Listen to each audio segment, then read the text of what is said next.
Hey guys, tonight we journey back thousands of years to the banks of the Nile, to a civilization known for pyramids, pharaohs and gods that watched your every move. But behind the gold masks and grand temples lies a much harsher reality. Today we're asking, what would really happen if you lived just one day in ancient Egypt? Because let me tell you, the sun isn't the only thing that will roast you alive. So before you get comfortable, take a moment to like the video and subscribe, but only if you genuinely enjoy what I do here, and let me know in the comments where you're tuning in from and what time it is for you. It's always fascinating to see who's joining us from around the world. Now, dim the lights, maybe turn on a fan for that soft background hum, and let's ease into tonight's journey together. Welcome to ancient Egypt, land of pyramids, gods, and relentless ultraviolet violence. Before you even open your eyes, the sun is already blasting through your reed hut, like it's auditioning for the role of unforgiving sky god. There are no curtains, no shades, and certainly no air conditioning. Just the raw, unforgiving heat of the desert, baking everything, including you, by breakfast. You're lying on a straw mat with a linen sheet that's more suggestion than protection. The Nile breeze you were promised in all those travel documentaries? Yeah, it's gone. Probably died sometime around 2800 BC. By the time you stumble outside, the temperature is already flirting with 90 degrees Fahrenheit, or around 32 Celsius, and it's not even mid-morning. The sun doesn't just shine in ancient Egypt. It attacks. Your linen tunic. Useless. It's like wearing tissue paper in a sauna. And don't even think about sunscreen. There's no aloe vera, no SPF 50, not even a floppy hat with a logo from a beach resort. Ancient Egyptians did have protective oils, but unless you're wealthy or work in a temple, you're not getting any of it. Your best option? Smear yourself with mud or crocodile dung, which apparently might keep you from turning into a human torch. Emphasis on might. By midday, the stones under your feet are hot enough to cook lentils. Shade is a luxury. Trees are rare. You might get a little relief hiding behind a mud brick wall, but even that wall is sweating by now. You, on the other hand, look like someone threw you into a clay oven and forgot to set a timer. And you better not complain. Ra, the sun god, is watching. And in ancient Egypt, the sun wasn't just weather, it was divine authority. The hotter the day, the more powerful Ra was feeling. So basically, if you're melting, it's a spiritual compliment. In short, surviving one day in ancient Egypt requires hydration, humility, and an ironclad tolerance for feeling like a roast chicken. And this is just the morning. You're finally out of bed, or rather, off your scratchy straw mat. And the good news is, the Nile is just a short walk away. The bad news? You can already smell it before you see it. Yes, the mighty Nile, the life-giver of ancient Egypt, revered as sacred, the reason civilization here even exists. But let's be honest, it also smells like a fish market had a bad breakup with a swamp. The banks are buzzing with flies, frogs, and things that probably shouldn't have legs but do. Still, this is where you bathe. Soap hasn't been invented yet, and even if it had, you couldn't afford it. Instead, you lather yourself in the freshest cleansing technology of the day, sand. That's right, exfoliation the Egyptian way. Just rub yourself down with coarse grains and call it skincare. It's like nature's sandpaper, but less effective. Washing clothes, also done in the Nile. And by washing, we mean pounding them against rocks, while praying that a crocodile doesn't mistake your laundry for a tasty midday snack. Oh, and just to make things more fun, let's not forget the occasional sewage runoff from upstream. Remember, people, livestock, and the occasional funeral boat all share this river. And yet, somehow, this is considered clean. You scrub, rinse, and emerge feeling slightly less sticky and only moderately more worried about leeches. If you're a city dweller in Memphis or Thebes, you might be lucky enough to use a public basin or cistern. But for everyone else, it's Nile or nothing, and don't expect privacy. This is a public bathing space, shared by families, neighbours, livestock, and the odd ibis pecking around your ankles like it pays rent. Water jars are filled and balanced on heads, carried back to your mud brick house before the midday heat turns the clay into toast. It's a daily ritual, spiritual, necessary, and slightly traumatic. So yes, the Nile is sacred. It feeds you, cleans you, and quenches your thirst. But let's not pretend it's a sparkling oasis. In reality, it's part miracle, part biohazard, and all you've got.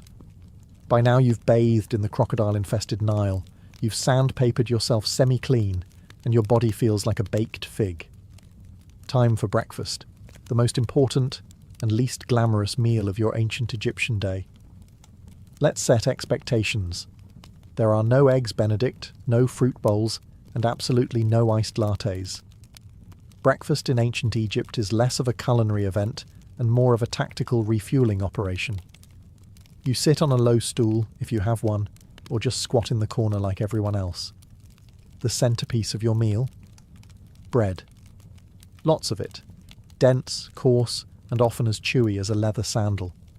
It's made from emmer wheat or barley and baked in clay ovens that may or may not be shared by the local rats. And don't be surprised if there's sand in your slice. Not as a topping, just an uninvited ingredient from the grinding stones. A daily dose of minerals, you could say. Then comes the beer. But don't get excited. This isn't crisp, bubbly craft ale. This is thick, cloudy, lukewarm, liquid bread. More porridge than pint. It's packed with calories and vaguely fermented. A medieval smoothie with the faint taste of sour cereal and survival. Even children drink it. Not to be edgy, but because it's safer than water. At least the brewing process boils out the parasites, unlike the Nile, which we just discussed is basically a petri dish. If you're lucky, and we mean very lucky, you might get an onion or a few dried dates to go with your carbon foam combo. Protein? Only if someone caught a fish and didn't immediately eat it raw. And as you chew your rock-like loaf and sip your grain sludge, flies buzz around you like it's a buffet. Because it is. For them. You swat at them with one hand, hold your cup with the other, and try not to think too hard about the fact that this is likely the best meal you'll have today. Breakfast in ancient Egypt isn't about flavour. It's about function. It fuels your body just enough to survive until the next time someone hands you another sand-infused brick of bread. Bon appetit. You've had your gritty bread, your chunky beer, and just enough rest to call yourself functional. Now it's time to work. And trust me, ancient Egyptian labour makes modern burnout look like a spa day. Unless you're a scribe, priest, or royalty, which, let's be honest, you're not. Your job is pure muscle and dust. No air-conditioned cubicle. No coffee breaks. No ergonomic chairs. Just sweat, sand, and a constant risk of collapsing before noon. If you're a farmer, you'll be ankle-deep in Nile mud by sunrise, yanking weeds or planting barley under the eye of an overseer whose hobby seems to be yelling. You use wooden ploughs, crude sickles, and your bare hands. If your back hurts, congratulations, that means it's working. If you're a labourer, things get even more biblical. Imagine hauling multi-ton stones for temple construction under a blazing sun, while barefoot up ramps made of gravel and prayer. There's no OSHA here. You trip. That's a broken ankle and a shrug from the foreman. Working on tombs? That's another level of grind.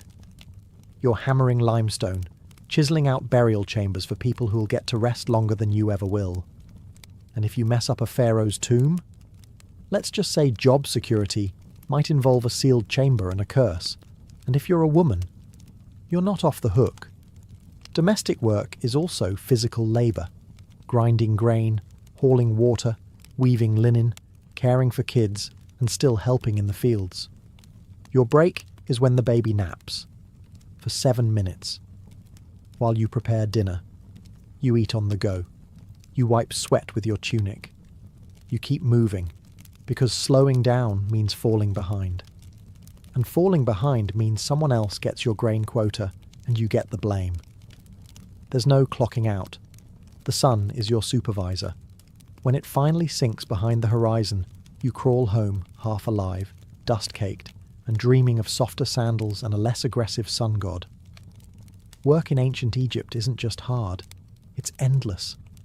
It's a full-body commitment to survival, day after day, until your body gives out or your overseer decides you're not worth feeding.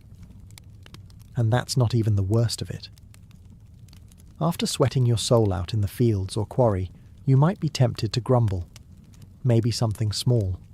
A little, "this job stinks," or "why am I doing this again?" Stop. Right there. Because in ancient Egypt, complaining isn't just frowned upon. It's potentially treason. Why? Because your boss isn't just a ruler. He's a literal god. The pharaoh isn't some guy who got elected or born into a lucky family. He's the human embodiment of Horus, son of Ra, chosen by the heavens to rule over Egypt and keep Ma'at, divine cosmic order, intact. In other words, if the river floods well this year, thank the pharaoh. If it doesn't, well, maybe you didn't pray hard enough. Questioning his authority isn't just rude, it's blasphemy. Speaking ill of him could land you a date with a whip, a set of shackles, or an early trip to the underworld with none of your favourite burial goods. You see his face everywhere, on statues, temple walls, coins, even bread moulds.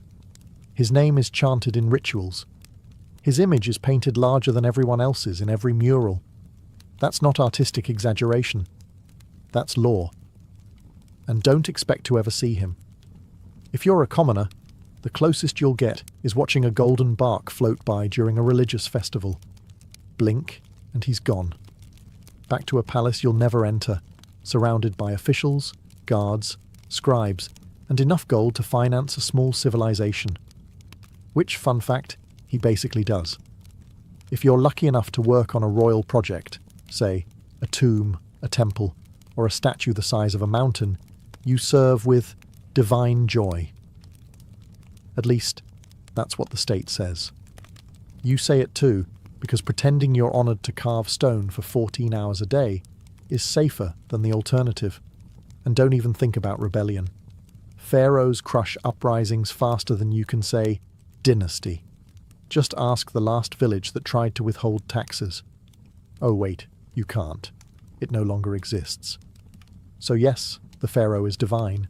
And you're just lucky to be allowed to sweat in his name. Now get back to work. If you thought surviving under the sun was hard, just wait until you realize that in ancient Egypt, sand is your roommate, co-worker, seasoning, and mortal enemy. It's everywhere. In your clothes, in your bed, in your food. There is no escaping it. You could be working, praying, sleeping, or minding your own business in the market. And suddenly, a gust of hot wind sweeps by and turns your face into a grainy exfoliation experiment you didn't ask for. Let's start with the clothes. You wear linen. It's light, breathable, and about as effective at keeping sand out as a screen door is at holding back soup. It slides down your tunic, clings to your skin, and somehow finds its way into places you didn't know had creases. Eating? Good luck. Every loaf of bread is basically a sand trap. Since flour was ground between stone slabs, little bits of grit made their way into the dough. Egyptians didn't just eat their wheat. They ate their millstones too. It's why ancient dental remains are often worn flat like river rocks. Imagine chewing your breakfast while also filing your molars. Daily. And if you thought your house was a sand-free zone, think again.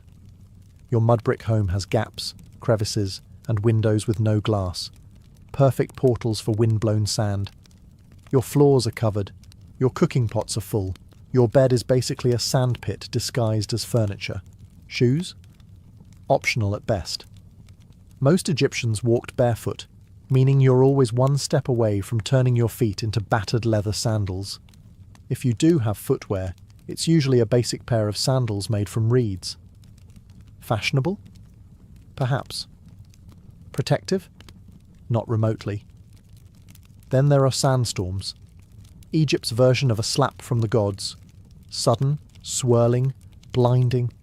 One moment you're talking to a friend, the next you're spitting dust and feeling like someone dumped an entire beach into your eye sockets. Visibility drops to zero, and everyone around you turns into vaguely coughing silhouettes. In short, sand is the roommate who never leaves, the spice in every meal, and the silent enemy of your eyes, lungs, and dignity. It's not just the backdrop of your life, it's part of your body now. And no, you can't wash it off. You already tried. In the Nile, which is probably full of more sand. In ancient Egypt, religion isn't just a weekend activity. It's the operating system for everything. Your job, your diet, your hygiene routine, your bedtime rituals, all dictated by gods who seem to have very specific opinions. First, understand this. The gods are everywhere. Your town has temples to a dozen different deities, each responsible for some vital function. There's Ra, who pilots the sun across the sky like it's a divine Uber.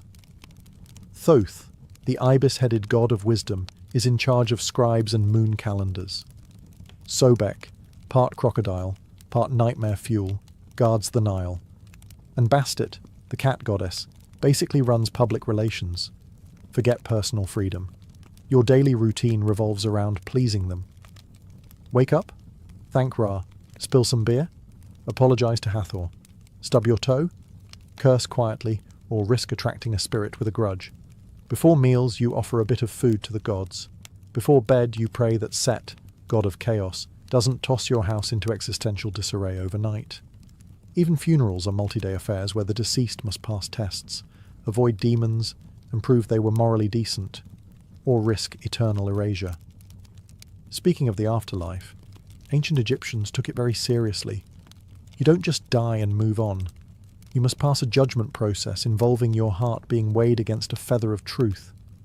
If your heart's heavier, because of lies, cruelty, or maybe stealing someone's goat, you're eaten by Amit, a creature with the head of a crocodile, the body of a lion, and the legs of your worst nightmare. So yes, even in death, you're still on probation. But here's the twist. This complex belief system isn't depressing. It's comforting.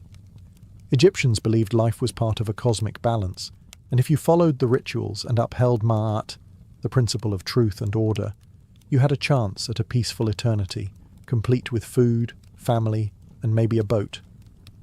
Of course, the richer you were, the more gods seemed to notice you. Temples were massive, priests were powerful, and peasants? Well, they just hoped the gods were feeling generous that day. Because in ancient Egypt, faith isn't optional.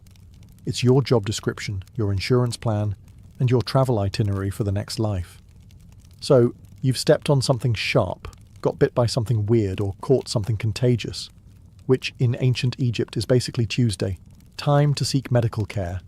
Just don't expect a waiting room or a sterile environment. You're about to be healed with a combination of spells, herbs, and sheer optimism. First, you'll be taken to a doctor. And to be fair, they were some of the most advanced in the ancient world. They had surgical tools, medical texts, and a decent understanding of anatomy. But here's the catch. Science in ancient Egypt always came with a heavy dose of magic. You're given a poultice made of honey, mouldy bread, and crushed herbs. Honey actually is antibacterial, and mould has early penicillin properties. So it works? Sort of. But before applying it, the healer will chant a protective spell just to be safe, because you never know when your stomach cramps are actually the result of a spiteful ghost or an angry god. Have a headache? You might get a dose of crushed onions rubbed into your scalp while someone recites a hymn to Thoth. Got a cough? Let's smear cow dung mixed with dates on your chest and see what happens. Eye infection. Time for a paste of lizard blood, ochre, and beer, plus a prayer to Horus. Surgery? It did happen. Sometimes.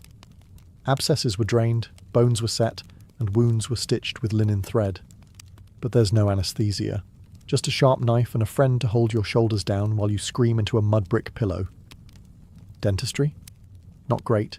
Remember all that sand in the bread? Your teeth are worn down by your 20s. If one gets infected, your options are 1. Live with it. 2. Die from it. Or 3. Have it pulled with something resembling pliers made by a blacksmith with low standards. And let's not forget the amulets.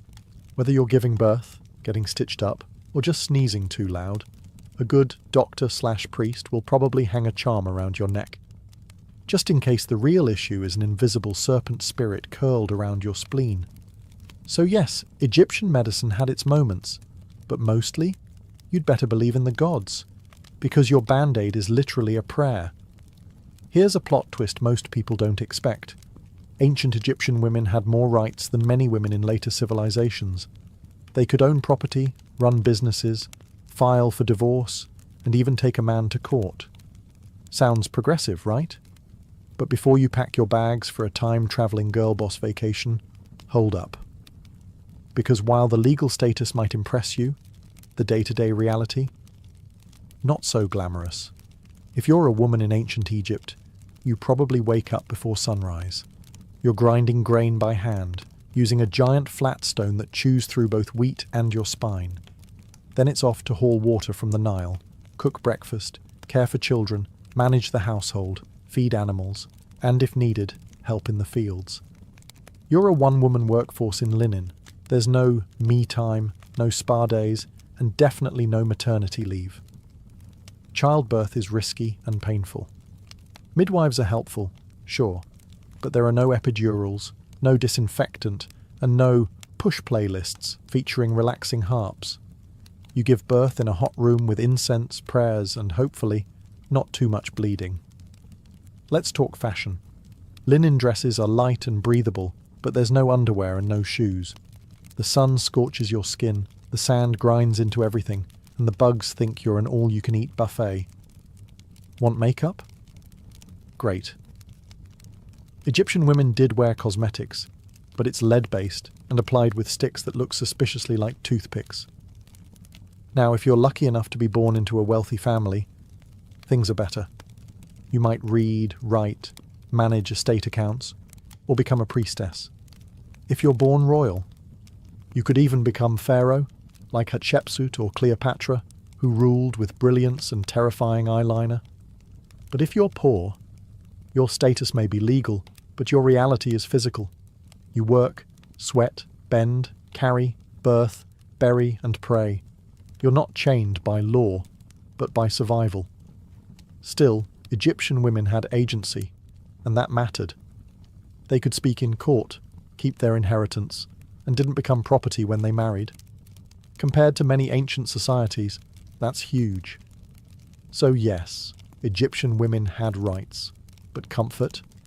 That's reserved for statues and goddesses, not the woman elbow-deep in dough while swatting flies off a toddler. You made it through another grueling day in ancient Egypt. You ate your gritty bread, hauled your buckets, avoided divine wrath, and maybe even dodged a sandstorm. Time to relax, right? Wrong. Because in ancient Egypt, your real test begins after you die. Death isn't the end. It's just the beginning of an incredibly bureaucratic, multi-phase journey through the underworld. And if you thought the labor overseer was strict, wait until you meet the gods of judgment. First, your soul takes a trip to the Hall of Ma'at. Here, before a tribunal of 42 deities, you must proclaim your innocence in what's basically the oldest legal deposition in history. You say things like, "I did not steal. I did not lie. I did not covet my neighbour's donkey," all while hoping the gods buy it. Then comes the heart test, literally. Your heart, believed to be the seat of the soul, is placed on a scale opposite the feather of Ma'at, the symbol of truth, justice, and balance. If your heart is heavier than the feather, well, that means you've lived a wicked life. Enter Amit, part lion, part crocodile, part hippo, all terrifying. She doesn't arrest you, she doesn't fine you. She eats your soul, destroying it forever. No afterlife, no second chances, just eternal non-existence, which, in a culture obsessed with eternity, is the ultimate punishment. And it gets better. You can doom yourself not just by actions, but by words. One wrong confession, one forgotten line during your judgment, and boom, spiritual obliteration. It's like an open book test where failure means getting devoured by a mythological death hybrid. If you do pass, congratulations. You get to enter the field of reeds, a peaceful, idealized version of Egypt where your soul lives forever. With boats, with crops, with family. and presumably with fewer sand fleas. But the stakes? Enormous. That's why Egyptians obsessed over tomb preparation, funeral rites, and magical texts like the Book of the Dead, a spiritual cheat sheet full of prayers, spells, and helpful tips like, don't insult the crocodile god. So yes, the afterlife might be beautiful, but only if you live your life very carefully. One curse word, one unpaid temple tax, and your next stop is lunch for Amit. Sleep tight. If there's one small mercy in ancient Egypt, it's this: linen. Blessed, breathable linen. Your entire wardrobe, and everyone else's, is made from this plant-based fabric. It's light, cool, and lets your skin breathe in the scorching heat. That's the good news. The bad news? That's pretty much where the comfort ends. Whether you're a farmer, builder, priest, or vendor, you're wearing the same outfit every day. For men, a short white kilt or loincloth. For women, a straight, sleeveless linen dress, sometimes held up by straps, sometimes not. If you're upper class, you might have pleats or beads or fancy patterns. If you're not, it's plain white or slightly greyish, depending on how long it's been since laundry day. Oh, and laundry day? You're hand-scrubbing your clothes in the Nile while hoping a hippo doesn't emerge mid-rinse. Underwear? Optional. Footwear? Also optional. Most people go barefoot. Sandals made from woven reeds or leather are reserved for special occasions or temple priests. So unless you're royalty, expect to spend your days with hot sand between your toes and possibly a sharp rock in your heel. Accessories? Absolutely. But mostly functional. Amulets for protection, necklaces to show status, and eye makeup made from powdered coal, which wasn't just for fashion. It helped reduce glare from the sun and supposedly warded off infections. Yes, even eyeliner had a job in ancient Egypt. But no matter how well you dress, the bugs don't care. Flies, gnats, mosquitoes, they treat your airy outfit as an invitation. You're walking through the day swatting constantly, rubbing on perfumed oils, and praying that your linen doesn't stick to you like a wet curtain the moment the sun reaches full strength.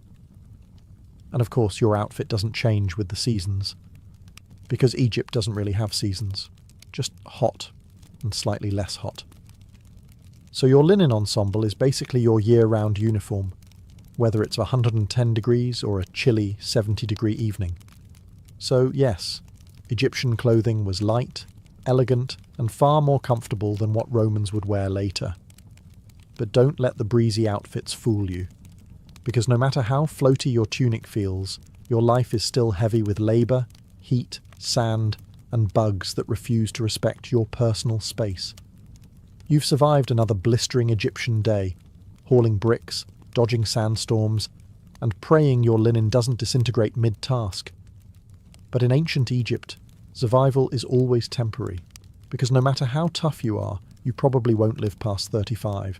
Let's break it down. If you make it past childhood, which is already an achievement considering infant mortality rates were sky-high, you're thrust straight into adulthood by age 13. Marriage, work, and child-rearing all start early, because honestly, you're running out of time.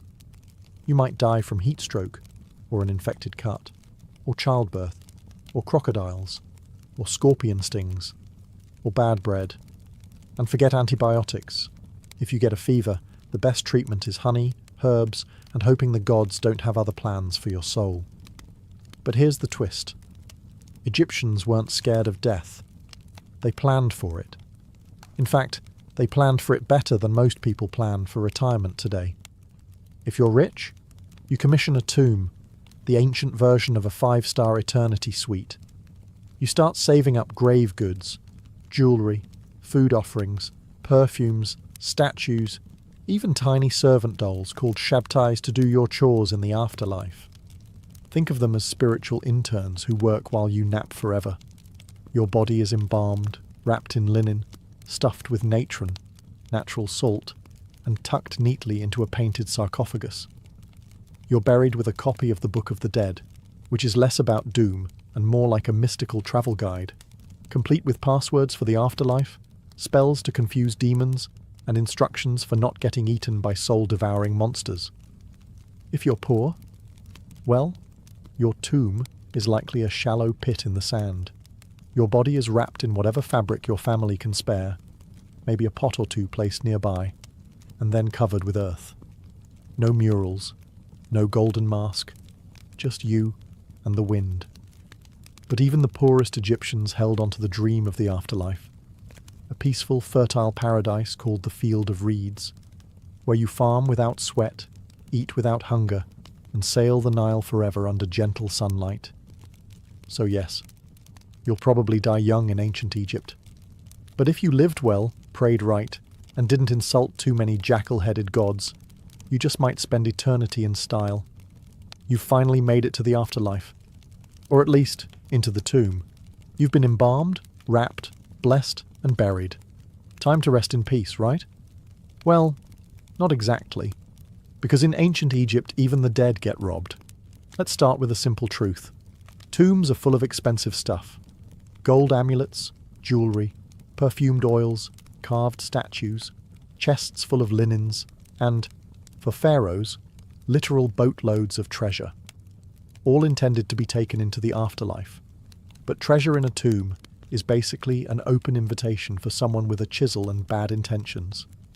Tomb robbery was so common that it became a full-time problem. Pharaohs tried to fight it by hiding their tombs deep in cliffs, locking them behind trapdoors, and scrawling terrifying curses on the walls. Things like, "May a crocodile devour your soul," or "May your limbs be twisted forever by a serpent made of fire." Spoiler, the curses didn't work. Grave robbers came anyway, at night in secret, with inside knowledge. Sometimes they were locals, sometimes they were corrupt workers who helped build the tombs. In some cases, even priests and guards were in on it. And the punishment for getting caught? Severe. Think public beatings, mutilation, exile, or death. But considering how valuable tomb goods were, especially gold and rare incense, the risk often seemed worth it. After all, the dead don't fight back. But it's not just the wealthy who got robbed. Even commoners' graves were disturbed. Poorer Egyptians might have been buried with a small pot of beer or a loaf of bread for the afterlife. That was still worth stealing. Food was scarce, tools were valuable, and linen was currency. The irony? Tomb robbing wasn't just about greed. Sometimes it was about survival. Egypt went through famines, political collapse, and invasions. A hungry worker might break into a tomb not for treasure, but for food. And when your children are starving, a few funeral offerings look less like sacred objects and more like dinner. So in ancient Egypt, you're not safe just because you're dead. Your tomb can be looted, your name erased, and your mummy unwrapped by some desperate soul with a pickaxe and poor moral judgment. Rest in peace, only if no one knows where you're buried. We've all seen them, those majestic, mysterious carvings on the walls of temples and tombs. Birds, eyes, snakes, lotus flowers, men walking sideways like they're on a fashion runway. Ancient Egyptian hieroglyphs, visually stunning and insanely difficult to learn. Sure, they look cool, but try reading them. Hieroglyphs weren't just decorative art. They were a full-blown writing system with over 700 characters, and growing. Some symbols represent entire words, others are sounds, and many are determinatives, which clarify meaning. Because, writing the word star with an actual star symbol might be too straightforward. And don't expect spaces or punctuation. Ancient Egyptian writing was basically one long, beautiful riddle, with artistic flair, 0 vowels, and a deep need for context. Oh, and it can be written left to right to left, or top to bottom, depending on what the scribe felt like that day. The trick? Look at which way the birds or people are facing. That's your reading direction. If they're facing right, read right. Facing left, read left. And if they're upside down, good luck. Learning to write hieroglyphs wasn't for commoners. Literacy was rare. Maybe 1% of the population could actually read and write. If you wanted in, you had to become a scribe, which meant years of intense education, starting as a child. You'd memorize hundreds of symbols, copy endless scrolls, and practice so much that your hand probably curled into a claw by age 15. But the payoff? Huge. Scribes were respected, well-fed, and never made to haul bricks under the sun. Instead, they wrote tax records, court documents, letters, and religious texts. They were essential to society and protected from most manual labour. In a world where writing was power, scribes ruled quietly from the shadows. For the rest of the population, though, writing was something magical, literally. Hieroglyphs were believed to have sacred power. Writing someone's name preserved their soul. Erasing it, total spiritual annihilation. So yeah, spelling really mattered. So while hieroglyphs may look like ancient emoji, they're more like a linguistic Rubik's Cube wrapped in myth, math, and mystery. Beautiful? Yes. Easy to learn? Absolutely not. After 14 chapters of heat, hunger, sand, superstition, and backbreaking labour, it's time to ask the big question. Would you survive a single day in ancient Egypt? Let's be honest. Probably not. Sure, it's easy to romanticize the ancient world. Golden tombs, lotus-scented air, graceful hieroglyphs, gods with animal heads, and a thing for order and beauty. But behind the iconic monuments and stunning art was a world of brutal realities that spared no one but the elite. Your average Egyptian day started with a dirt floor, a cloud of flies, and the knowledge that if you didn't work, you didn't eat. You walked barefoot on blazing sand, hauled water, cooked over open fires, lived shoulder to shoulder with bugs, smoke, and livestock. You worried about disease, divine punishment, and whether a snake might slither into your sleeping mat. You had no toothpaste, no medicine, no retirement plan. And if you were lucky, maybe 2 changes of linen. You served a god king who could take your land with a decree, a climate that cooked your skin by noon, and a religion that required you to pass a literal divine test after death just to get into the good version of the afterlife. Let's also not forget the things you didn't have. No antibiotics, no sunscreen, no privacy, no plumbing, no painkillers, and no easy escape. Once you were born into your class, that was it. No promotions, no career changes, no finding yourself. You were either a scribe, a farmer, a labourer, a mother, a servant, or dead. And yet, for all this, the ancient Egyptians weren't miserable. They believed deeply in their gods, their purpose, and the beauty of life. They loved music, dance, food, family, and festivals. They joked, they painted. They imagined eternity with enough clarity to build stone monuments that still stand today. But for a modern person, without your air conditioning, your filtered water, your Advil, your sneakers, and your smartphone, you'd fold before the second sandstorm hit. So no, you wouldn't last a day in ancient Egypt. But that's okay, because they lasted thousands of years. And maybe, just maybe, that's why we still talk about them. In the heart of ancient Teotihuacan, one pyramid refuses to be forgotten. Its surface is adorned not with peaceful symbols of faith or gentle gods, but with snarling, open-mouthed stone serpents, dozens of them. They jut out from the temple's facade as if frozen in mid-strike, fangs bared, eyes wide. This is the temple of the feathered serpent, known to many as the Temple of Quetzalcoatl. But unlike most temples that reach for the sky with reverence, this one feels different. It feels predatory. From the moment you approach it, there's an eerie sense that you're being watched. The stone serpent heads aren't mere decoration. They were warnings, symbols of divine wrath. And beneath their gaze, something horrific once unfolded. Excavations over the past few decades have revealed something that archaeologists didn't expect. Hidden beneath the temple's base were not just ceremonial offerings, but something far more disturbing, human remains. And not a handful. Over 200 bodies, many of them decapitated, hands bound behind their backs. Young men, warriors perhaps, buried in groups, ritual sacrifices arranged with mathematical precision. Some were buried with obsidian knives at their sides, others with necklaces made of human teeth, or jewellery crafted from jawbones. They weren't simply thrown into the ground, they were deliberately placed in positions of symbolic significance. It's clear, this was no mass grave. It was a message, a divine transaction carved into stone and sealed with blood. But what kind of belief system justifies such horror? Who demanded so many lives be taken, at once? The Temple of the Feathered Serpent wasn't just a religious building. It was a theatre of power, a place where rulers fused cosmology, warfare, and fear to maintain control over a city of more than 100,000 souls. And this ritual bloodletting may have been the cost of keeping the cosmos in balance. As you stand before this temple today, gazing at those stone serpents, you're not just looking at art or architecture.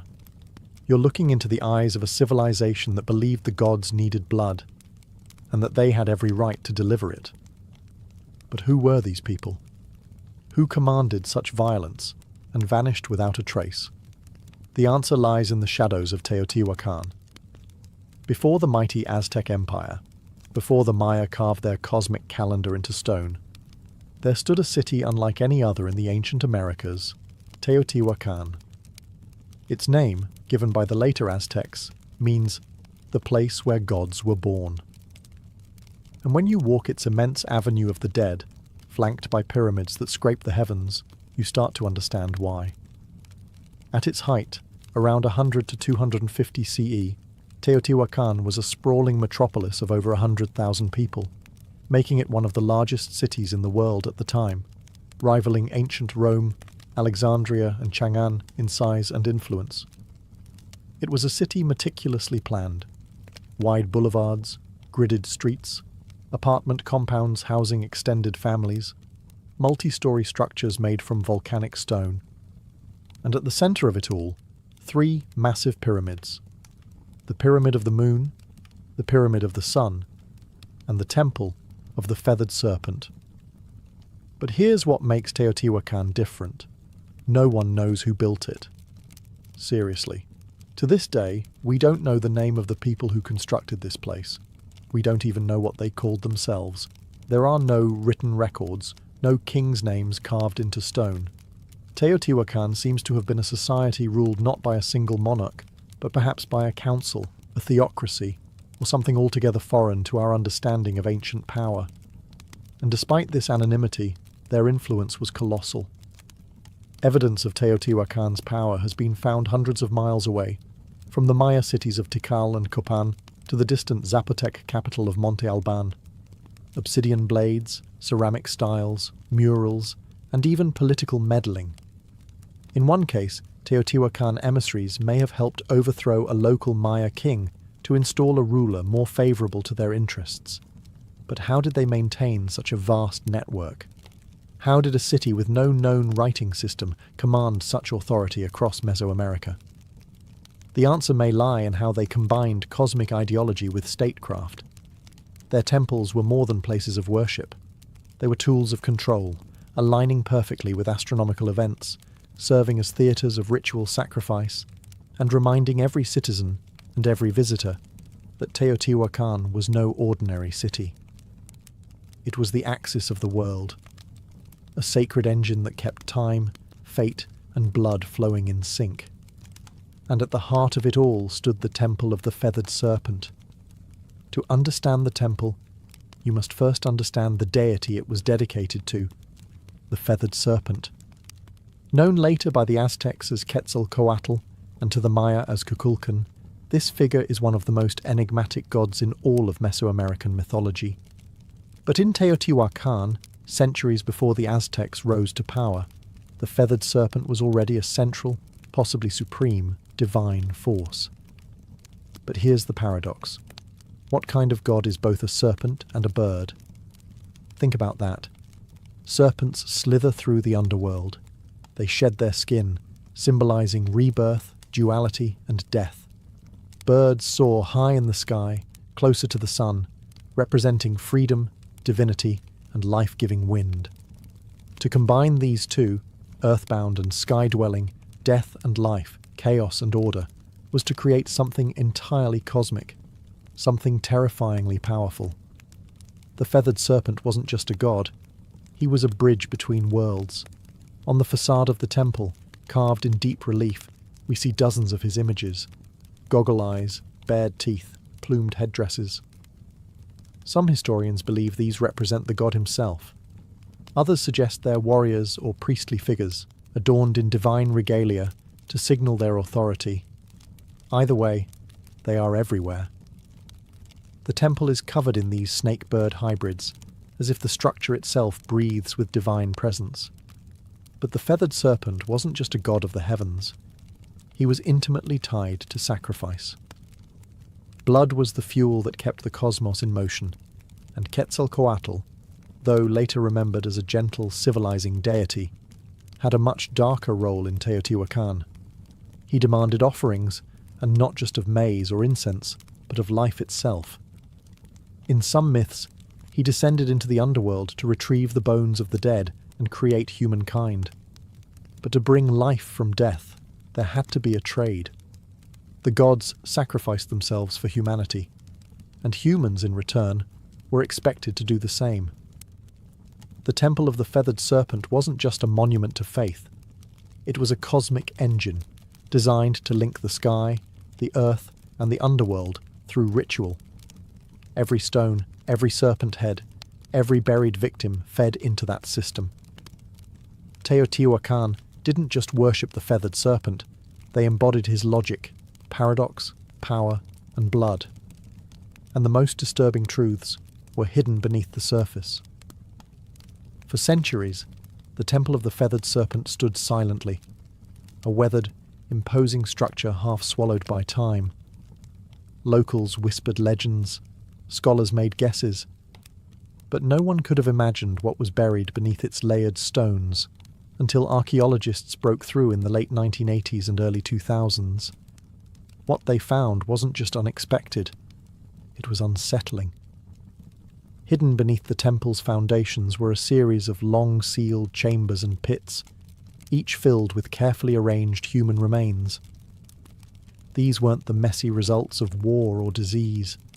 These were deliberate sacrifices, systematic, ritualistic, cold.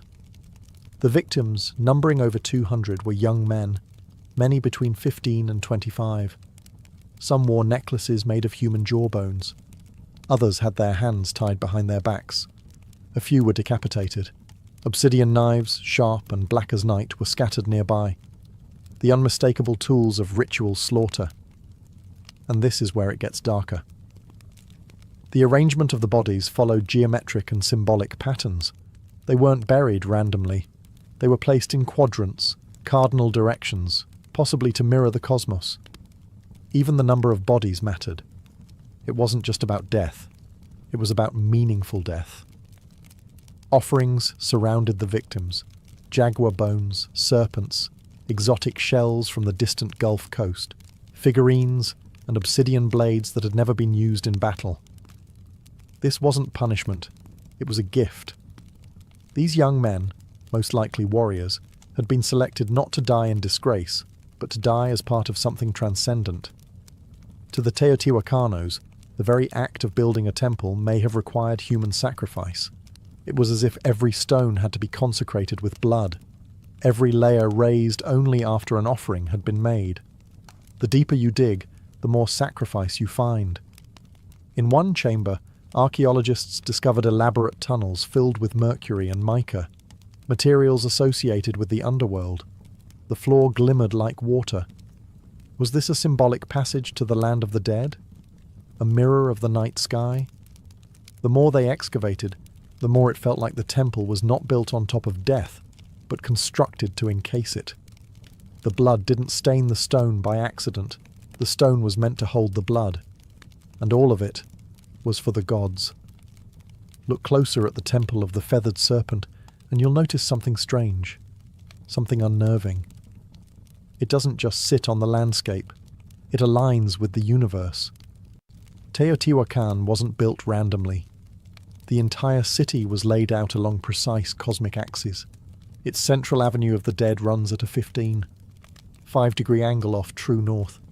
Not a mistake, but a deliberate shift, possibly to align with the setting of the Pleiades star cluster or the sun on specific ritual dates.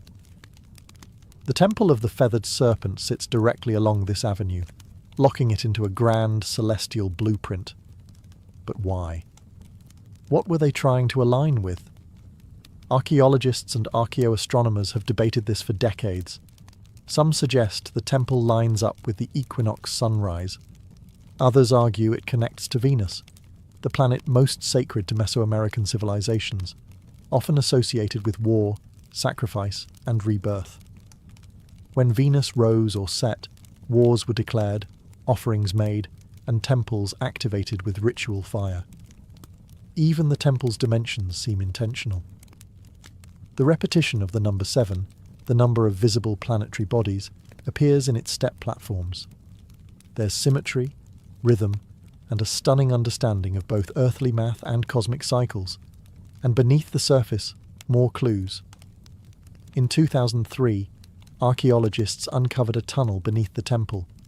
Not a crude passage, but a deliberately constructed subterranean world. The walls were once covered in powdered pyrite, a shimmering mineral that would have reflected light like starlight. Combined with mercury pools and mica-lined walls, the tunnel seemed designed to replicate the cosmos itself. To walk through it would be like travelling through the Milky Way, a symbolic journey to the underworld, or perhaps to rebirth. Was this temple not just a place of sacrifice, but a cosmic machine? A portal that aligned earth, sky, and the spirit realm? Some scholars believe Teotihuacano saw time as circular, not linear. Every ritual, every building, every sacrifice wasn't a one-time event. It was part of an eternal cycle. Death leading to renewal, sacrifice fueling rebirth. The temple's alignments may have helped predict celestial movements, coordinate harvests, and more importantly, time when to offer blood. The Temple of the Feathered Serpent wasn't just looking at the stars. It was trying to speak to them. The Temple of the Feathered Serpent wasn't just a spiritual beacon, it was a political weapon. Its very design was meant to overwhelm, to intimidate, to remind every viewer, local or foreign, who held the reins of power in Teotihuacan. Imagine standing in its shadow 1,800 years ago. You, a visitor from a smaller city-state, would arrive at the Avenue of the Dead, already awestruck by the sheer scale of Teotihuacan. But when you reached the Temple of the Feathered Serpent, you'd freeze. The serpent heads stare at you, their fangs bared. Jaguar symbols growl from the stone. The plaza ahead once held massive gatherings, not just for celebration, but for public ritual. You might even witness a sacrifice. The ruling elite of Teotihuacan understood something crucial. Fear is power, and nothing stirs fear like divine wrath. By orchestrating ritual executions in broad daylight, surrounded by cosmic symbols and death imagery, they sent a clear message.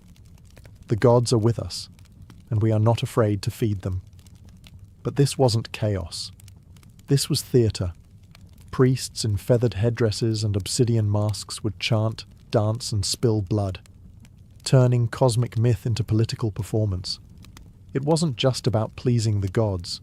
It was about reminding everyone watching that the city's rulers had direct access to the divine. They alone could open the heavens or summon rain, protect the people, or destroy their enemies. Even the architecture helped reinforce this propaganda. From the temple's upper tiers, leaders could look down upon the plaza. They controlled not just the narrative, but the very physical space in which it unfolded. The people looked up, at the gods, at the rulers, at the sacrifices, and knew their place. And for outsiders, Teotihuacan didn't need to conquer with swords. It conquered with symbols. Visiting dignitaries would carry home tales of awe and terror. They would speak of the feathered serpents, the endless avenues, the blood rituals that lit the sky red. In a world where gods ruled through fear, Teotihuacan positioned itself as their chosen mouthpiece, and the Temple of the Feathered Serpent was the loudest voice of all. At its peak, Teotihuacan was the heartbeat of Mesoamerica, a city of fire and stone, of gods and blood, a city that seemed destined to last forever. But around the year 550 CE, something changed. Something broke, and the silence that followed was as chilling as the temple's stone serpent heads. The fall of Teotihuacan was not loud and glorious. It was gradual, then sudden. Signs of strain began appearing decades earlier, signs that the cosmic engine was faltering. Evidence points to a long period of drought, crop failure, and social unrest. The very systems that had sustained this grand city, centralized power, religious dominance, cosmic order, began to crack under pressure. And then came the fire. Archaeologists have uncovered widespread burn layers across elite compounds, temples, and administrative buildings, including signs of violent destruction at the Temple of the Feathered Serpent. What's strange is that the lower-class residential areas were mostly untouched. This wasn't an external invasion. This was an uprising, a rebellion, possibly from within. The very people who once watched sacrifices in awe may have risen against their priest-kings. The Temple of the Feathered Serpent, once a symbol of divine authority, was ransacked. Sculptures were defaced, fires were set, ritual spaces were desecrated, and then silence. Teotihuacan wasn't completely abandoned overnight, but it lost its soul. Trade networks collapsed. Artistic production ceased. The great rituals stopped. The ruling elite disappeared. The temple no longer spoke. And yet, the mystery only deepened. Because while the city faded, its memory endured. Centuries later, the Aztecs arrived in the Valley of Mexico and stumbled upon its ruins. They were awestruck. They believed gods had built this place. They named it Teotihuacan, the place where gods were born. They built their own myths around its pyramids, revering it as sacred ground, even as they had no idea who its original builders were. To them, the Temple of the Feathered Serpent was not a ruin. It was a relic of divine truth. But the irony remains.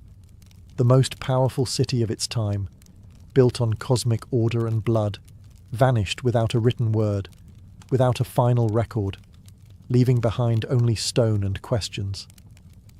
The gods, it seemed, had gone quiet. For over 1,000 years, the Temple of the Feathered Serpent lay buried beneath layers of dust, volcanic ash, and silence. Locals avoided it. Farmers tilled around it, and the world forgot it.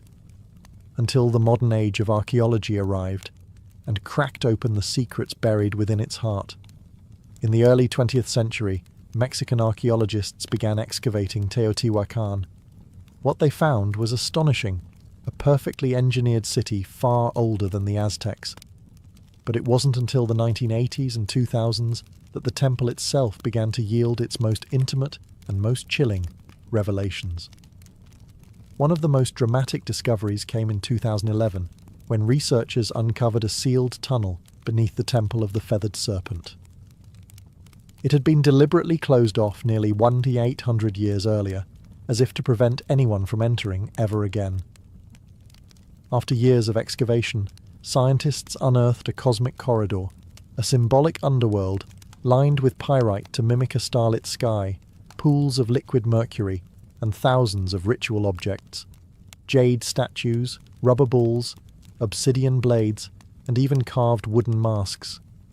It felt less like a tomb, and more like a message. Why would the ancient builders go to such lengths? What were they trying to preserve, or hide? Some experts believe the tunnel was used in initiation rituals. Others suggest it symbolized the creation of the world, a mythological womb where gods were born, where kings were made, where divine order was negotiated between humans and the cosmos. The mercury, once thought to be only toxic, may have represented water, or the fluid veil between worlds. And among all these glittering fragments was one persistent whisper. The feathered serpent still lingered, not just as a myth, but as a presence, in murals, in carvings, in the geometry of the temple itself. The serpent hadn't disappeared. It had coiled inward, deep into the bones of the city, waiting to be rediscovered. And with each excavation, each uncovered jawbone or golden ornament, we draw a little closer to its message. One carved not in language, but in stone, sacrifice, and shadow. Modern science has given us X-rays, drones, and ground-penetrating radar. But even with all our tools, one truth remains. The temple still keeps secrets. Today, the Temple of the Feathered Serpent stands as a haunting monument, not just to a civilization long gone, but to a way of thinking that merged power, cosmos, and death into one unbreakable system. Tourists snap photos. Children run past the stone serpent heads. But the ground beneath their feet is soaked in 1,000 untold stories and over 200 known human sacrifices. And still, the temple endures. Its legacy is not just architectural. It's psychological, spiritual, cultural. The feathered serpent, this paradoxical god of sky and earth, continued to evolve. He would be adopted by the Toltecs, then reborn by the Aztecs as Quetzalcoatl, where his myth took on a gentler tone, the bringer of knowledge, the god who wept for humanity, the one who vowed to return. This reimagining of the serpent god shows how myths don't die. They transform. Even in modern Mexico, echoes of the feathered serpent persist, in art, in murals, in literature, and in national identity. The temple's image has appeared on coins, stamps, and even government buildings. It has become a symbol of mystery, of pre-Columbian brilliance, and of the untamed spiritual world that once pulsed through Mesoamerica. But there's another legacy, one less visible, more uncomfortable. The Temple of the Feathered Serpent forces us to confront the price of belief. It asks hard questions. How far will humans go to feel connected to the divine? What happens when power and religion become indistinguishable? Can beauty coexist with terror? In many ways, the temple isn't just a historical site. It's a mirror, a reflection of us, our fascination with life after death, our hunger for meaning, our capacity to build monuments of staggering beauty and to stain them with blood. The temple teaches us that greatness comes with shadows, that civilizations can soar to impossible heights while burying their secrets beneath the stones. And maybe that's why we keep returning, not just to visit, but to understand. Because deep down, we know the serpent is still watching, not to strike, but to remind. Reminders of what we once were, and what we still might be. Before we spoke in words, we spoke in rhythm. Tens of thousands of years ago, long before the invention of writing, even before the birth of language itself, early humans began to create something that could only be described as sound with intention. Not speech, not melody, but rhythm. A hand slapping hollow bark, a stick tapping a stone, a foot stomping earth in time. Somewhere in that ancient repetition, something magical emerged, the first drumbeat. It wasn't called music, it wasn't called anything, but it felt like something, like communication, like movement, like emotion taking form. Anthropologists have uncovered evidence of primitive percussion instruments dating back over 30,000 years. These were likely made from natural materials, tree trunks, hollowed-out gourds, stretched animal hides. Nothing fancy, nothing preserved. But these rudimentary drums were not toys or idle distractions. They served real purposes, to warn, to summon, to connect. Imagine a tribe scattered across a dense forest. One beat from a distant drum, and others knew danger is coming. Or a celebration has begun, or the gods are listening. The earliest drums weren't just tools, they were extensions of the human body. A heartbeat externalized, a pulse that could be felt across a valley. Drumming wasn't something you watched or listened to. It was something you participated in together, around fires, under stars, in caves where echoes made the air itself vibrate. These ancient rhythms became a language of emotion, joy, grief, warning, hope, all expressed not in syllables or symbols, but in patterned sound. Before the first flutes were carved, before string instruments were dreamed of, the drum was already alive, anchoring us in time, giving shape to ritual, and uniting individuals into tribes. In that way, the drum became humanity's first instrument, and perhaps its first form of collective identity. No matter where on earth people lived, they created something to strike, something to beat, something to mark the moment. Because even when we had no words, we had rhythm. And that rhythm was everything. In the cradle of early human civilization, drums were not just instruments. They were sacred voices. Every tribe, every culture, every corner of the earth developed its own rhythm. But the purpose was nearly universal, to commune with the unseen. In Africa, where some of the world's earliest drums emerged, rhythm was deeply intertwined with life, death, and ancestry. The djembe, carved from a single tree and wrapped in goatskin, was believed to contain three spirits: that of the tree it was carved from, the animal whose skin gave it voice, and the craftsman who brought it to life. Played in circles, the djembe didn't just accompany rituals, it was the ritual. Then there were the talking drums, capable of mimicking human speech through pitch and tone. In West Africa, these drums carried messages across miles, relaying news, warnings, births, and deaths from one village to the next. Long before the telephone, humans were already drumming their messages through the landscape. Across the oceans, Native American tribes treated the drum as a living entity. It was the heartbeat of Mother Earth, played in ceremonies to honor ancestors, summon healing, or guide the souls of the dead. The large powwow drum, played by a circle of drummers, was both a musical and spiritual engine, a communal pulse that aligned humans with nature and spirit. In Australia, the Aboriginal people used clapsticks and percussive stomps in the sacred dreamtime, a mythic era of creation. In the Arctic, Inuit shamans struck frame drums to enter trance states, seeking visions or communicating with spirits during long, dark winters. These weren't performances. These were acts of survival, healing, storytelling, and connection. To drum was to remember. To drum was to belong. And always, it was communal. Drums brought people together into sacred circles, synchronizing hearts and intentions. No sheet music, no stage, just bodies moving, hands striking, souls stirring, all unified by rhythm. It didn't matter where on earth you stood. If you heard a drum in the distance, you knew. Something sacred was happening. Something that words alone could never express.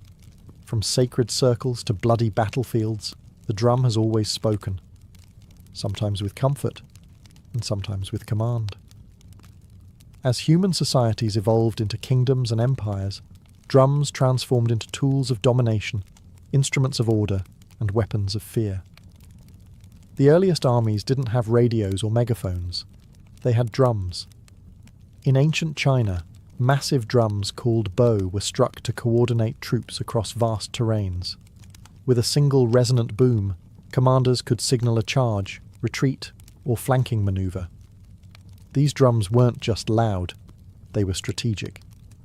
Each rhythm meant something specific, and trained soldiers knew how to listen, even through the chaos of battle. In Mesopotamia, temple drums were used to announce rulers and summon the public. But in times of conflict, they echoed through city walls, terrifying enemies with a deep, relentless thunder. It wasn't just percussion, it was psychological warfare. When the Romans marched, they brought with them the tympanum, a frame drum used in processions and by cults like that of Cybele. Though not a battlefield instrument in the way horns and standards were, it carried symbolic power, a sound of empire, discipline, and order. But no army wielded drums quite like the Ottomans. Their meta bands, the world's first known military orchestras, unleashed an overwhelming storm of drums, cymbals, and horns before battles. The relentless pounding of curse, giant kettle drums, and davul, double-headed bass drums, struck terror into the hearts of enemy forces. Some European accounts describe soldiers freezing in panic before even seeing the Ottomans, paralysed by sound. Drums also enforced power off the battlefield. In royal courts across Asia, Africa, and Europe, drum ensembles announced arrivals, marked coronations, and underscored political rituals. To beat a drum was to declare, power is present. Even enslaved people in the Americas used drums as tools of resistance. On plantations, rhythmic communication kept culture alive and helped orchestrate secret rebellions. The drum, even under oppression, refused to be silenced. So whether it signaled divine right, military discipline, or raw fear, the drum has always carried a message. This is who rules. This is who marches, and this is the rhythm of power. As civilizations branched out across continents, so too did their rhythms, evolving in form, purpose, and philosophy. In the East, drums became tools of precision, spirituality, and ceremony. In the West, they leaned into military power and eventually orchestral grandeur. Two worlds, two paths, one heartbeat. In India, the drum became a sacred instrument of divine language. The tabla, with its crisp tones and fluid grace, was used in classical music and devotional performances, but it was more than accompaniment. It was conversation. Each stroke had a name, a meaning, a syllabic identity. Indian drumming wasn't just percussive. It was spoken poetry, trained over decades. The tabla player was not just a musician, he was a linguist of rhythm. In Japan, the taiko drum emerged as a ceremonial giant. Played in Shinto rituals, theatre and war, taiko required not just technical skill, but physical discipline. The drummers moved with martial precision, their stances grounded like warriors. In festivals, the booming taiko echoed through mountain valleys, believed to drive away evil spirits and call the gods down to earth.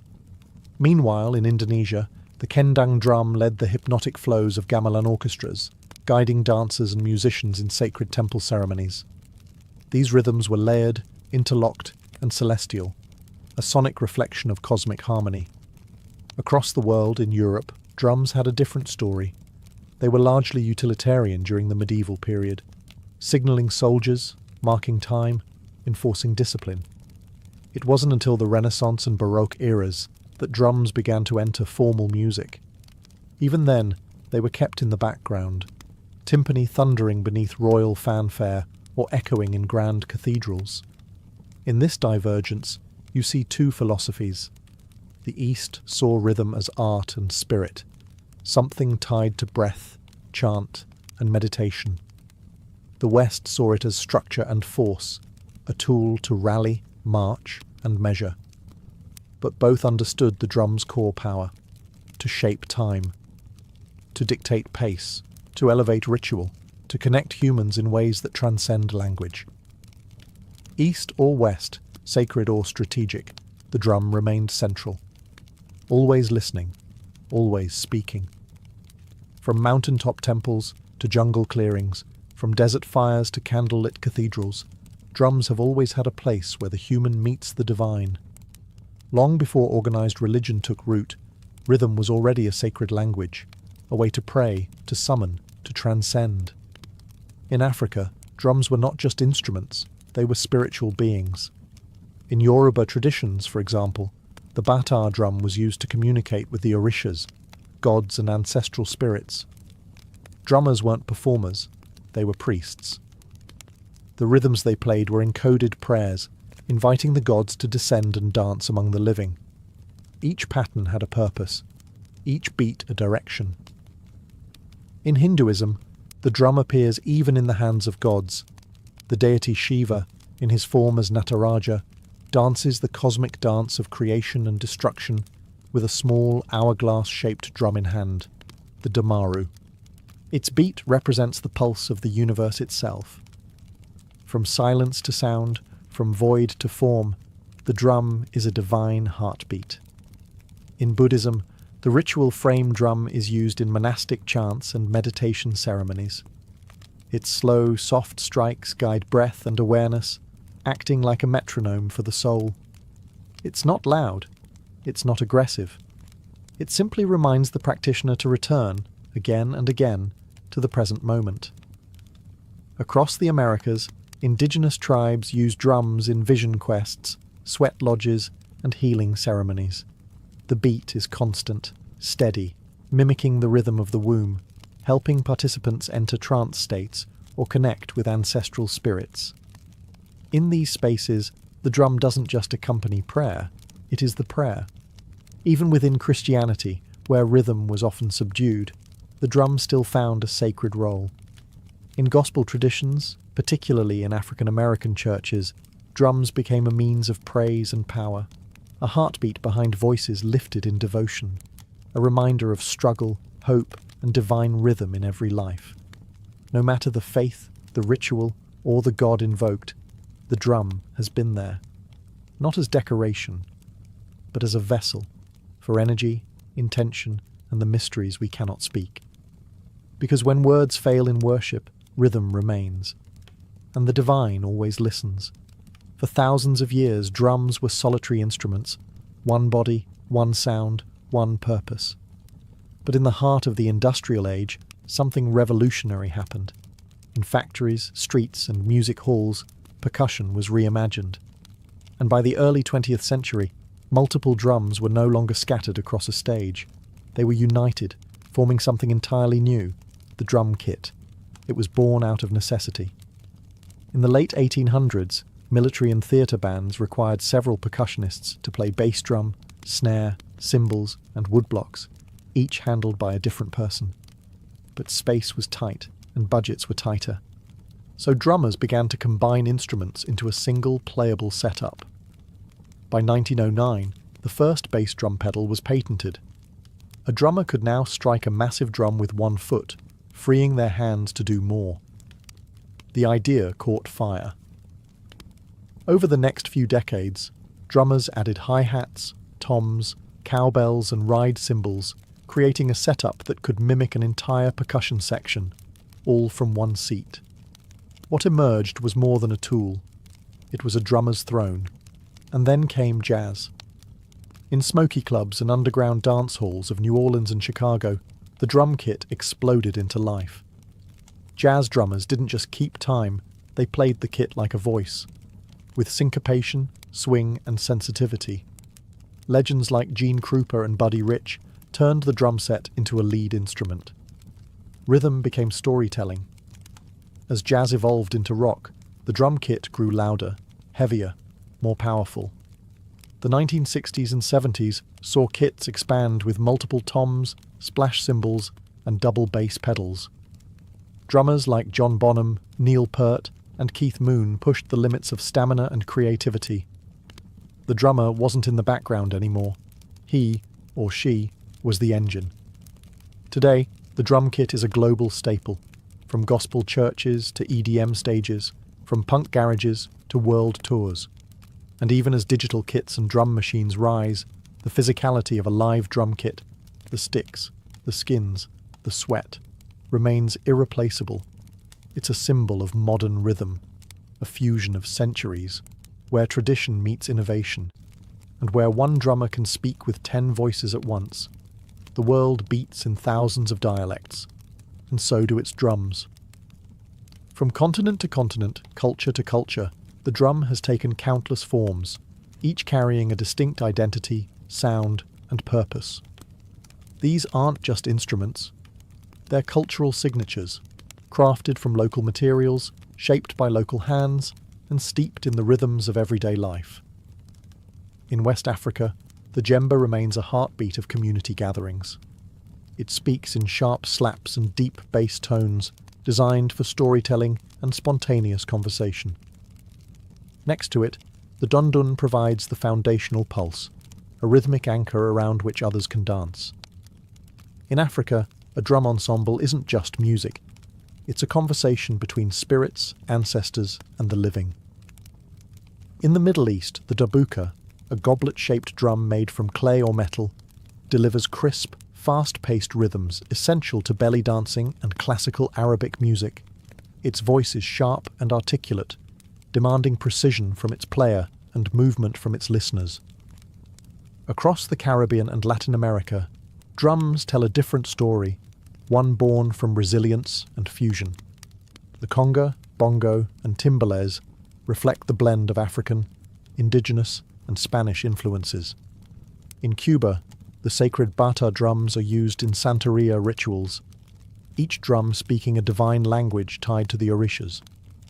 In Brazil, the thunder of surdo and cuica drive samba parades through the streets, infusing joy into protest, prayer, and carnival. In India, the mridangam and tabla dominate South and North Indian classical music, respectively. These drums are so precise, they are tuned to pitch, blurring the line between rhythm and melody.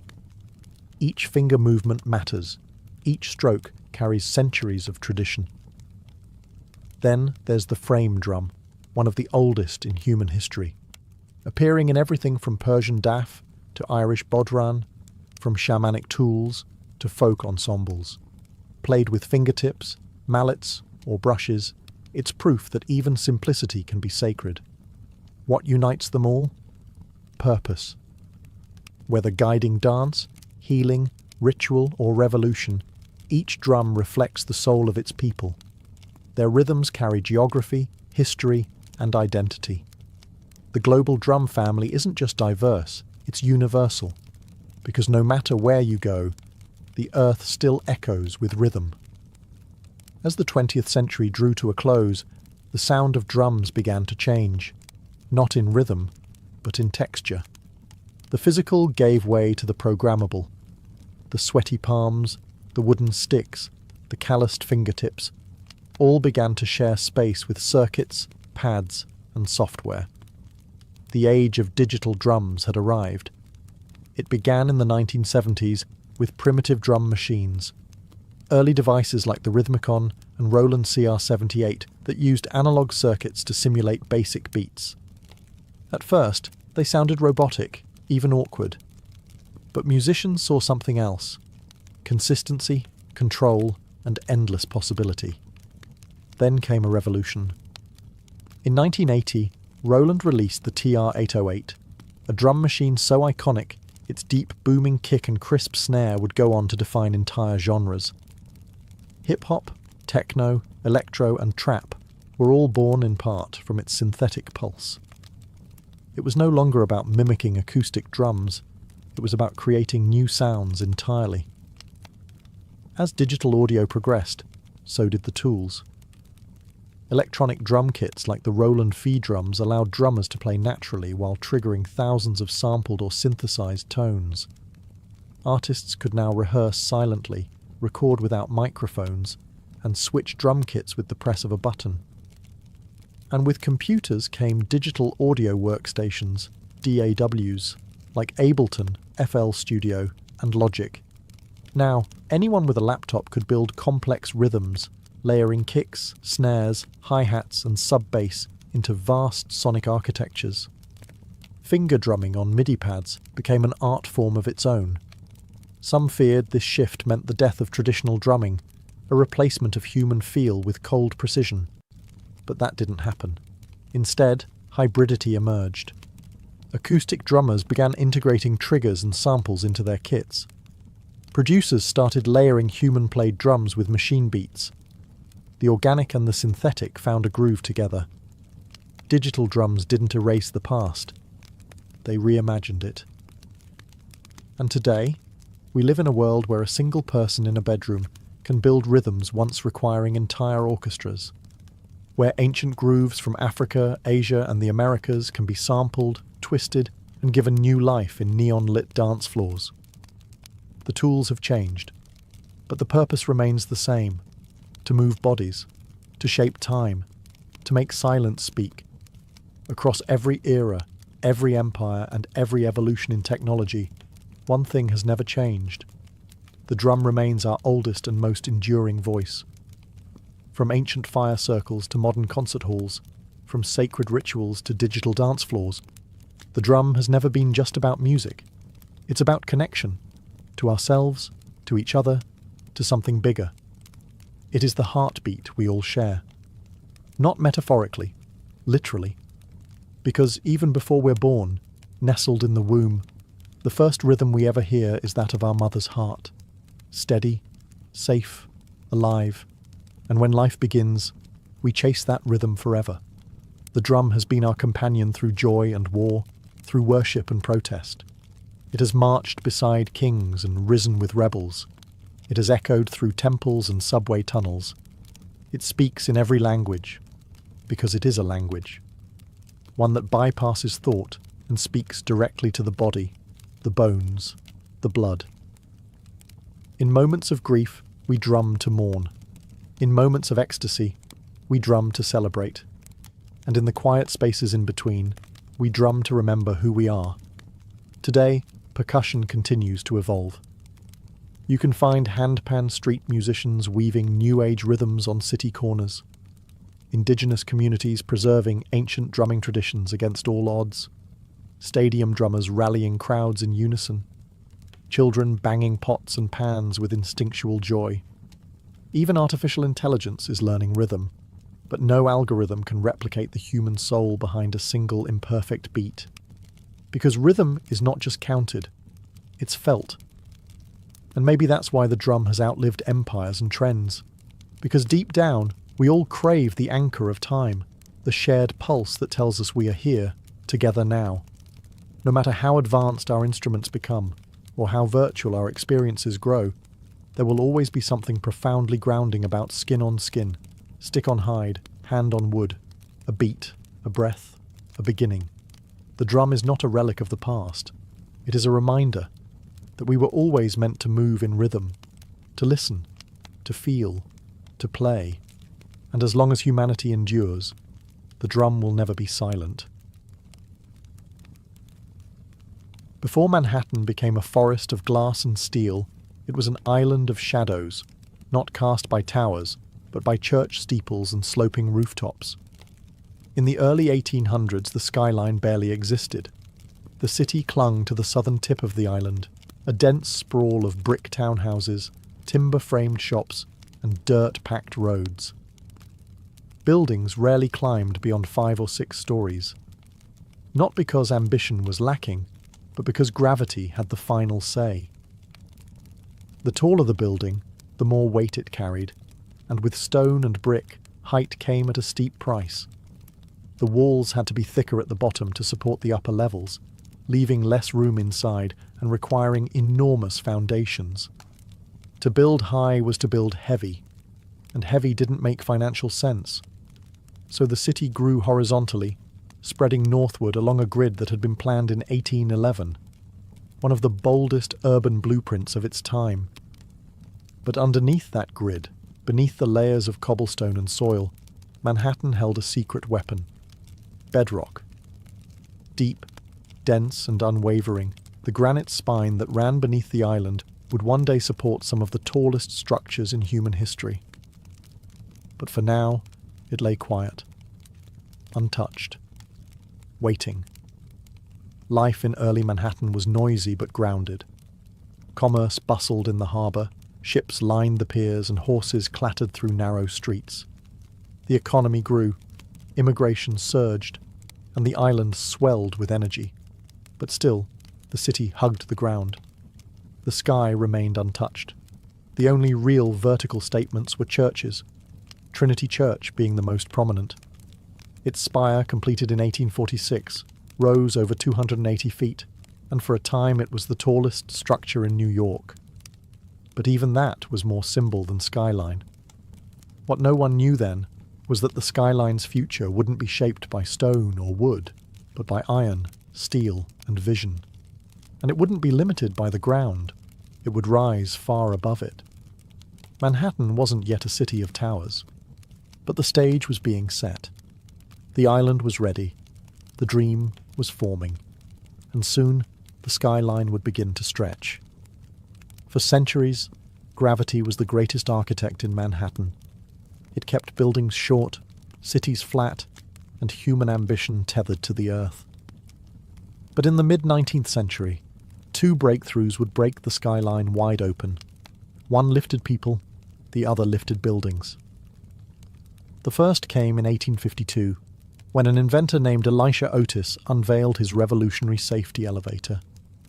In a dramatic demonstration at the New York Crystal Palace, Otis stood on a platform suspended high above a crowd.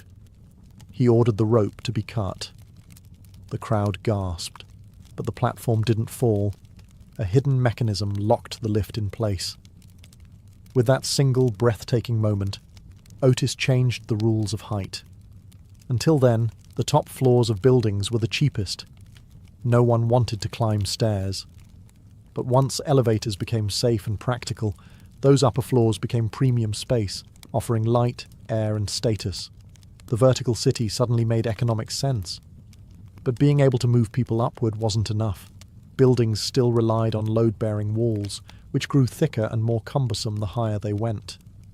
That's where innovation number 2 arrived: the steel skeleton. In the 1880s and 1890s, engineers began using steel frames to support the weight of buildings, allowing exterior walls to become thin curtains rather than heavy structural anchors. This method, known as steel frame construction, gave architects a new freedom: build as high as the frame could handle. Suddenly, height was no longer a risk, it was a strategy.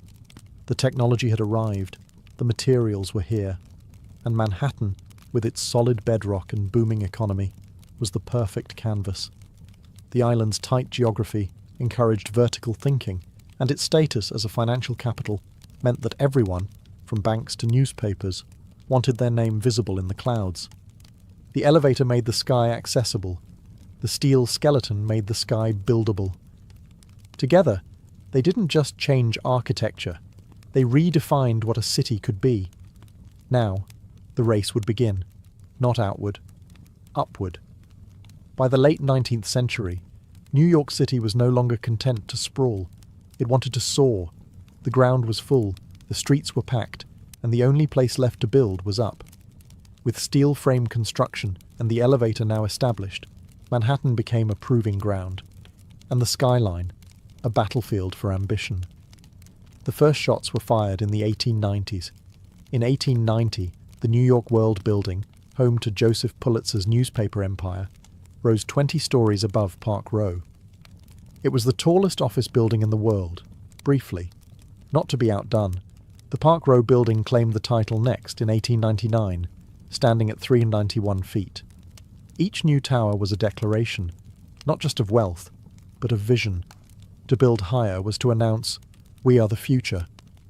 Soon, the skyline began to sprout with steel giants. The Singer Building, completed in 1908, stood at 612 feet, becoming the tallest building in the world, and the first structure to surpass the height of the spire of Trinity Church, which had held the record for over 50 years. But even that wouldn't last. In 1913, the Woolworth Building took the crown. Designed by architect Cass Gilbert, and funded in cash by retail magnate Frank W. Woolworth, it rose 792 feet, over 55 stories, in a soaring display of neo-Gothic beauty. Dubbed the Cathedral of Commerce, the Woolworth wasn't just tall, it was majestic, an architectural sermon about America's rise as a modern power. But this wasn't just architectural competition, it was branding warfare. Corporations and institutions vied for the tallest, most distinctive buildings, towers that would etch their names into the sky. Every new height was a headline, every silhouette a symbol. The skyscraper became the ultimate billboard, permanent, imposing, impossible to ignore. And beneath it all, the rhythm of progress beat relentlessly. Steam shovels dug foundations into granite. Riveters hammered steel day and night. Immigrants and ironworkers balanced on beams hundreds of feet in the air with no harnesses, only grit and resolve. The skyline was no longer theoretical. It was real, and it was rising. As the 1920s roared through Manhattan, the skyline began to dance. Not just climb. This was the era of Art Deco, a time when architecture wasn't only about height, but style. The Jazz Age poured elegance into steel and stone, and New York's buildings became icons of movement, light, and energy. The most dazzling of them all was the Chrysler Building. Completed in 1930, it stood 1,046 feet tall, briefly becoming the tallest building in the world. Commissioned by car magnate Walter Chrysler, the tower wasn't just a monument to corporate success. It was a symphony of design. Its stainless steel spire, built in secret and hoisted into place overnight, shimmered in the sun like a crown. Ornamental eagles, modelled after hood ornaments, jutted from the corners like guardians of the future. With its curves, chevrons, and machine-age detailing, the Chrysler Building didn't just scrape the sky, it seduced it. But the race wasn't over. Just a few blocks away, another titan was rising, the Empire State Building.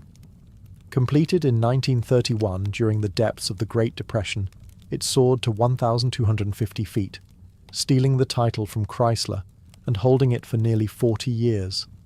Built in just 410 days, with thousands of workers labouring through wind, snow, and steel dust, the Empire State wasn't just a building, it was a message. New York endures. While much of the country struggled, Manhattan pushed upward, and its buildings mirrored the era's dual identity, elegant but aggressive, optimistic yet competitive. The Art Deco style captured the contradictions of the time, geometric but graceful, modern but steeped in myth. Towers weren't just functional, they were sculpted, glowing at night like beacons of possibility. And yet, beneath all that glitter, there was purpose. These skyscrapers were built by barons and moguls who wanted more than profit. They wanted legacy. A permanent place in the skyline, and in history. By the end of the 1930s, Manhattan's silhouette had taken shape. The city was no longer just a capital of finance. It was a cathedral of ambition, a skyline that didn't whisper progress, it shouted it. After World War II, Manhattan's skyline entered a new phase, one less ornamental, more corporate. The elegance of Art Deco gave way to glass, steel, and straight lines. America was now a global superpower, and New York was the front office of that empire. The skyline adapted accordingly, not with decorative spires, but with monuments of efficiency. In 1952, the United Nations headquarters rose on the East River, a bold, boxy glass tower flanked by low marble wings. It marked a shift in tone, global, diplomatic, futuristic. It wasn't just a building, it was an architectural statement about international order in the atomic age, and it set the tone for what would follow.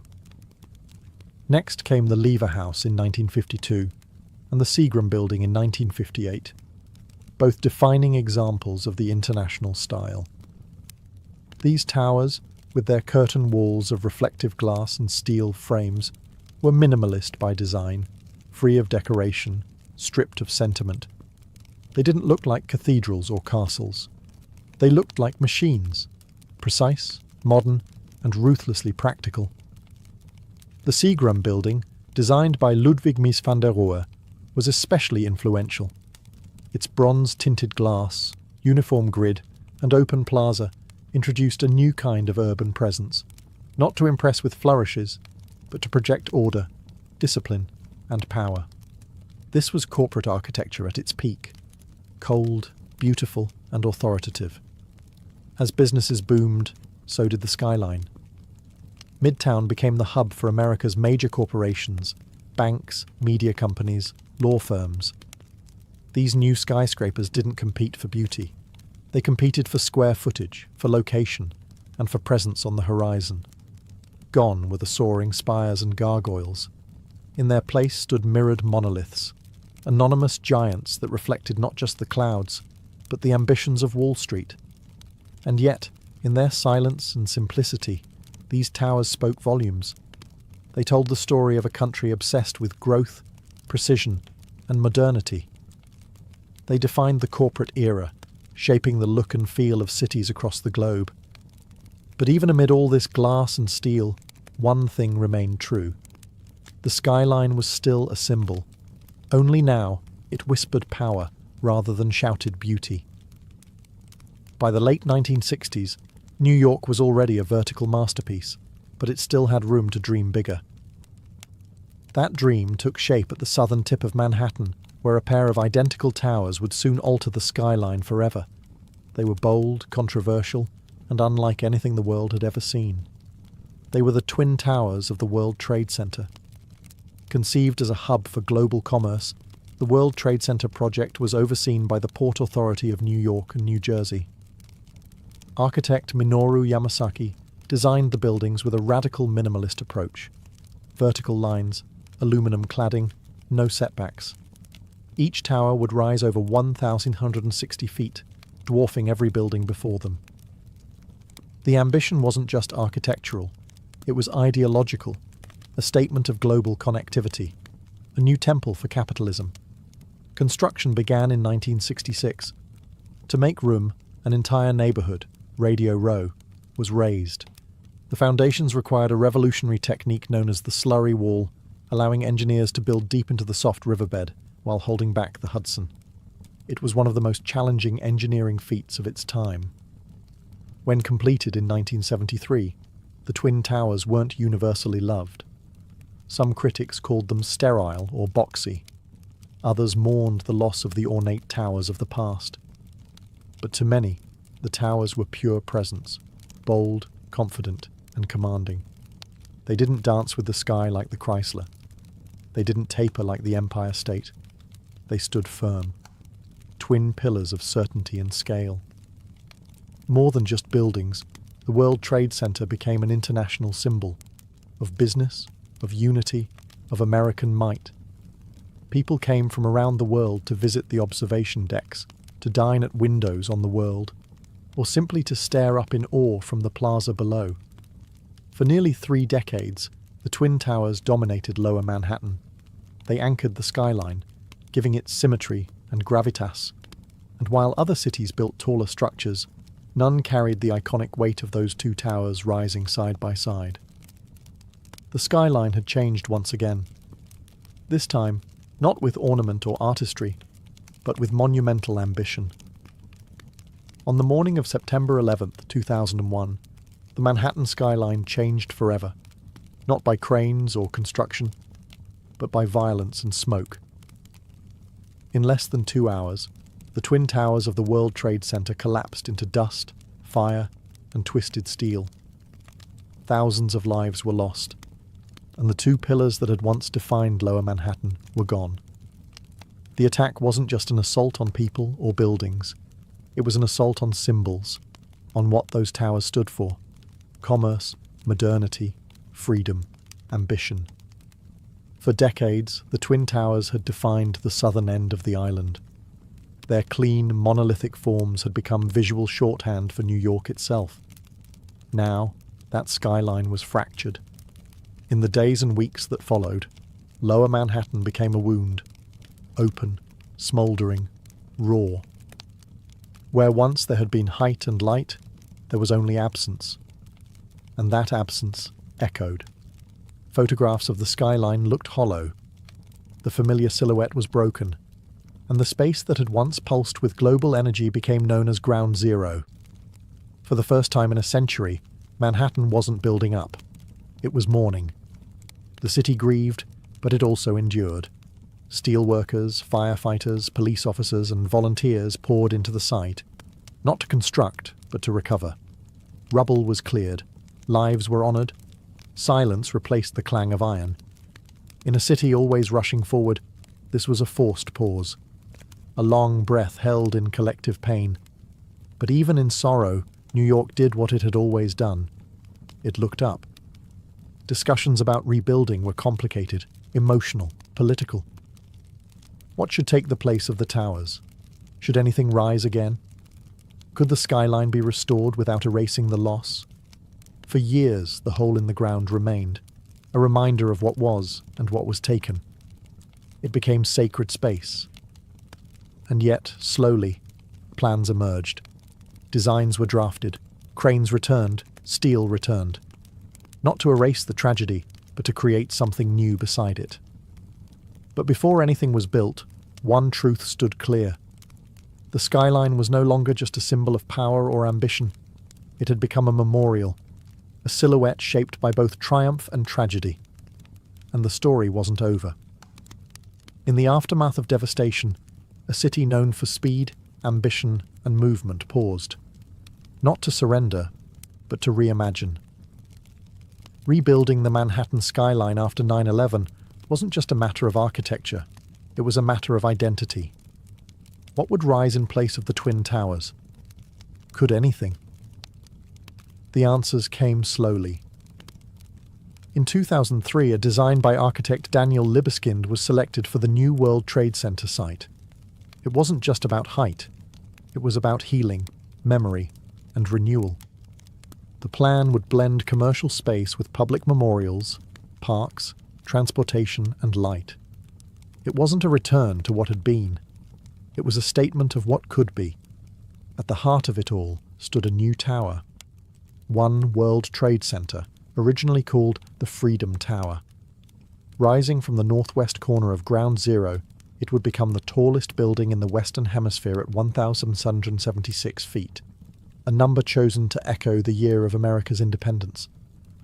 But this wasn't just about patriotism. It was about defiance, about reaching up, again, despite loss. Construction began in 2006, and in 2014, One World Trade Center opened its doors. Clad in shimmering glass and standing like a crystal obelisk, it didn't try to imitate the past.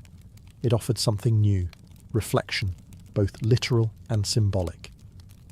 The building changes with the sky, glowing, darkening, disappearing, depending on the light. It is presence without arrogance. Beside it, the 9/11 Memorial opened in 2011. Two deep voids where the original towers once stood, each with a continuous waterfall and the names of the fallen etched into bronze. It's not just part of the skyline, it's part of the city's soul.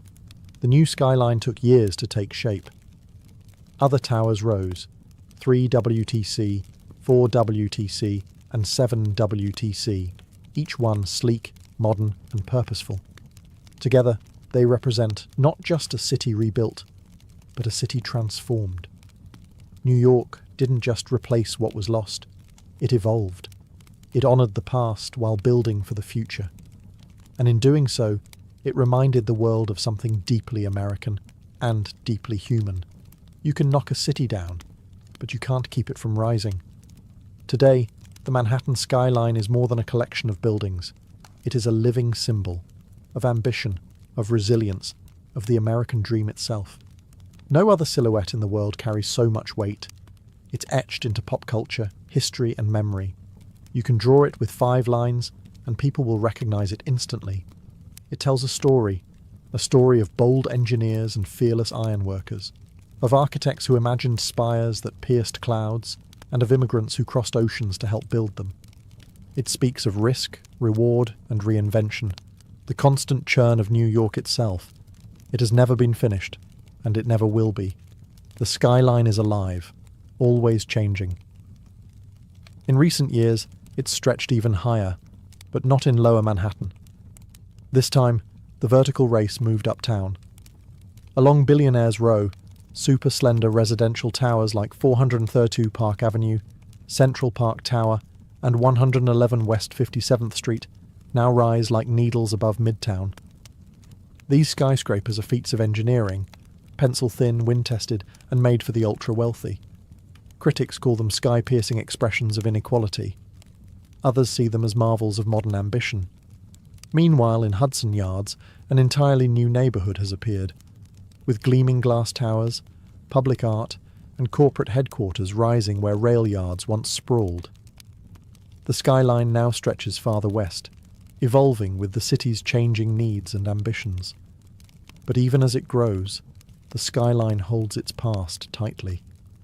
The Empire State Building still glows at night, the Chrysler still gleams at sunrise, and One World Trade Center stands solemn and proud. The skyline remembers what came before, even as it reaches for what's next. More than any monument or statue, it is the skyline that defines New York, not just in form, but in meaning. It is a place where humanity dared to build upward, again and again, through booms, busts, wars, and wounds. A city of millions, reflected in steel and glass. It doesn't just mark where the city ends, it marks where dreams begin. Because in Manhattan, the sky has never been the limit, it's just the next floor.